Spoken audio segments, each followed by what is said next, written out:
So if you enjoy this video and want to see more content like this on the channel, you can show your appreciation by clicking on the PayPal link in the description box. And you can donate any amount that you feel is equivalent to the value of this video. Also, leave us a thumbs up. It helps us get more views.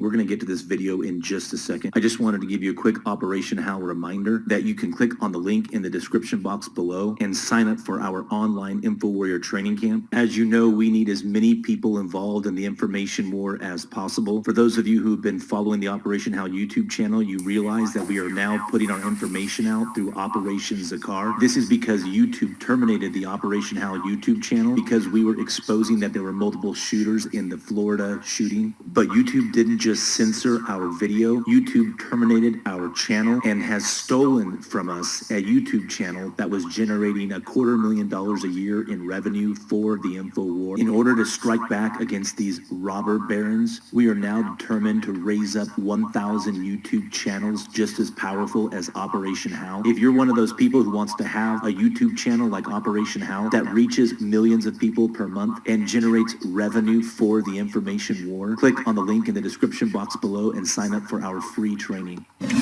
And no matter what comes of the FISA investigation, Democrats are hoping that Special Prosecutor Bob Mueller will find evidence of wrongdoing by the president.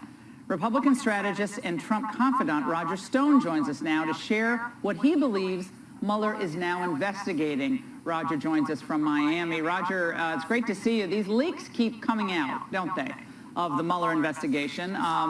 And we're going to get into a lot of it, but some of it is now seeming to focus on whether Donald Trump knew about those WikiLeaks hacks or the emails that WikiLeaks had of John Podesta and the DNC. And your name keeps popping up as a potential intermediary between, I guess, implied, the Trump campaign and Julian Assange. And I know you've been over this before, but this is all out there again today. Laura, this is an attempt by the handmaidens of the Democratic Party and the mainstream media to reinflate the deflated Russian collusion delusion. Let's be very clear.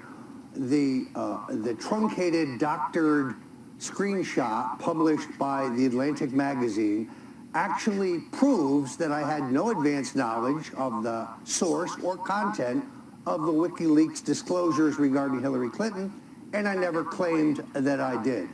Julian Assange himself has said Roger Stone merely retweeted and followed what I was saying and tweeting. Absolutely true. And to be absolutely clear, I never discussed the WikiLeaks disclosures regarding Hillary or John Podesta, which I also had no advanced knowledge of, with candidate Donald Trump before, during, or after the election. There's just literally nothing there. Now, all this material that was released today had been turned over to the House Intelligence Committee months ago, but this is an attempt to essentially reinflate a false narrative. But don't you also see a shift happening, Roger? They were set on the collusion narrative, and they've tried, but it doesn't seem to be really going anywhere. So now you sense they're moving to a compromise narrative, namely that the president reportedly must be compromised in some way by Russia, hence his soft treatment of Russia. And I want to play something for you from your dear friend Jeffrey Toobin this morning on CNN. Let's watch. Why has Donald Trump been so favorable to Vladimir Putin? What is in it for him? A very clear possibility is business, is money, is that he has business dealings in Russia that he has wanted to cultivate. I just wrote a story in the New Yorker about when he brought the Miss Universe pageant to Moscow in 2013. That led directly to the meeting in Trump Tower of in June of 2016. So now, Roger, Miss Universe pageant is brought into the equation on the Mueller investigation. Thoughts there? I mean, aside from the rank speculation by Toobin.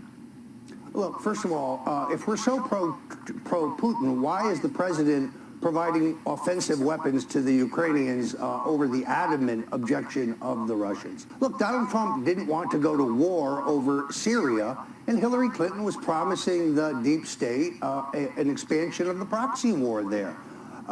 If you look at Syria, Assad, finances Hezbollah and Hamas, propped up by the Russians. On the other side, you have ISIS and 1,000 other radical groups. We have no friends here. Donald Trump does not want to spend borrowed American money or American lives going to war with Russia over Syria. A no-fly zone, as favored by Hillary Clinton and John McCain, would have been an invitation for World War III.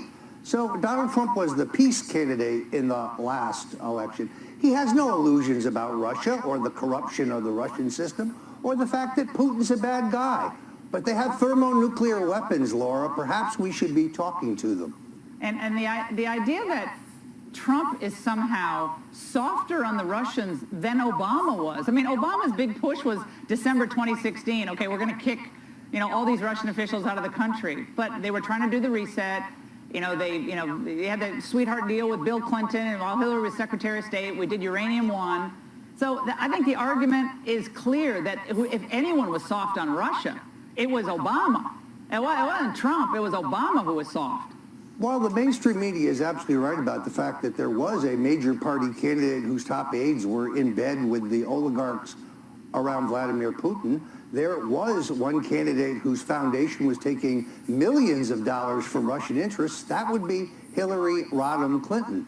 The Panama Papers, published in January of 2016, exposed the Podesta brothers' dealings, shady dealings in Russia, the gas deal, the uranium deal, the banking deal. This is all a matter of public record. So she was the candidate in bed with Putin, not Donald Trump. And by the way, Roger, I know you love this story. This just crossed by Axios. Jeff Sessions is dining at a very high-profile restaurant tonight with Rod Rosenstein, his deputy, and the Solicitor General, Noel Francisco. And this is being interpreted as a big show of force.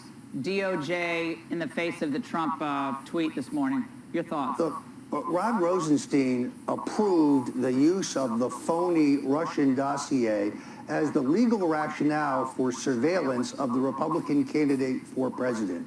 Rod Rosenstein should be terminated immediately. He has a conflict of interest in the appointment of Robert Mueller, who gave him his first job in public service. He's up to his neck in Uranium One as the U.S. attorney. Rosenstein must go first, then sadly Jeff Sessions should go next. All right, Roger, thanks so much. And Utah has now gone for Trump. 6 electoral votes puts us up to 222. And Utah has now gone for Trump. 6 electoral votes puts us up to 222. And Utah has now gone for Trump. 6 electoral votes puts us up to 222. A projection on the state of Utah, projecting that Donald Trump will win the state of Utah, which has been very contested. Evan McMullin, a third party, a Mormon in Utah, gave Donald Trump and Hillary Clinton a run for their money out there. And that was very much in question, whereas it's almost always gone Republican. But this year around, there was a question about it, and Utah has now gone for Trump. 6 electoral votes puts us up to 222. Hey everybody! I just wanted to break in real quick for an Operation HAL Info Warrior update. Many of you thousands of Operation HAL subscribers are passionate patriots. We can tell because of the comments that you leave in the comment section. But America needs more than just passionate comments from anonymous subscribers. America needs info warriors who are willing to spread information. Believe it or not, us patriots, we are beginning to win the info war. We are on the march and the enemy is on the run. They never anticipated this explosion of social media. The bad guys who are behind the scenes attempting to destroy our republic, they didn't realize that platforms like YouTube, Twitter, Instagram, and Facebook would give voice to those of us who haven't been fooled by the fake news, Project Mockingbird, CIA-ran media. Patriots like you and me now have a level playing field to take part in the war for the soul of our nation. And the good news is, we don't even have to use guns. We can simply use our home computers and laptops, just like I'm doing right now. In fact, the Operation HAL YouTube channel has reached over 73,000 unique individuals just this month. So if you want to get off of the sideline and onto that playing field, we at Operation HAL want to help. We have helped over 18,000 individuals just like you learn how to create and distribute content online. It doesn't matter if you're a novice with computers or a pro. Operation HAL is willing to train you for free in our simple techniques that will allow you to have a voice in our nation. Hey guys, normally at this point in the video we would tell you to email McKinsey, but unfortunately YouTube is threatening to cancel our Gmail account as well. So if you want to sign up for the free online info warrior training, click on the link in the description description box below and you can sign up directly for our next boot camp.